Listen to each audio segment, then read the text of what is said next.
5টি জিনিস সবসময় গোপন রাখুন, ইনশাল্লাহ সুখী হতে পারবেন। নাম্বার 1, ঘুরে বেড়ান কাউকে কিছু না বলে। আপনার মন যেখানে চাইবে সেখানেই চলে যান। যখন ঘুরতে মন চাইবে তখনই আপনি সব কিছু নিয়ে বেরিয়ে যান। দ্বিতীয় নাম্বার, টাকা কামান কাউকে কিছু না বলে।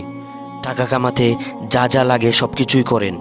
একটা কথা মনে রাখবেন, টাকা আছে মানে আপনার মূল্য আছে, টাকা নাই আপনার মূল্য নাই। তৃতীয় নাম্বার, সঙ্গী খুঁজুন কাউকে কিছু না বলে, কিন্তু মনে রাখবেন সঙ্গীটা এমন যেন হয় যে আপনি কোথাও হারিয়ে গেলে সে যেন আপনার জন্য কান্নাকাটি করে এবং আপনাকে খুঁজার জন্য সে অস্থির হয়ে যায়। আপনার বিপদের সময় সে যেন সবসময় আপনার পাশে থাকে। 4 নাম্বার, খুশি থাকুন কাউকে কিছু না বলে। সবসময় হাসি মুখে থাকার জন্য চেষ্টা করবেন এবং মনে রাখবেন জীবন একটা, আর কখনো এই জীবন পাবেন না।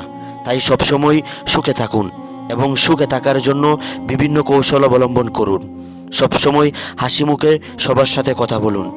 নাম্বার 5, আপনার স্বপ্ন পূরণ করুন। আপনার স্বপ্ন পূরণ করতে যা যা প্রয়োজন সব কিছুই করুন এবং স্বপ্নকে বাস্তবায়ন করার জন্য ব্যাপকভাবে চেষ্টা করুন। ইনশাআল্লাহ এই লক্ষ্যগুলো যদি আপনি ফলো করুন, আশা করি আপনি সুখে থাকতে পারবেন ইনশাআল্লাহ।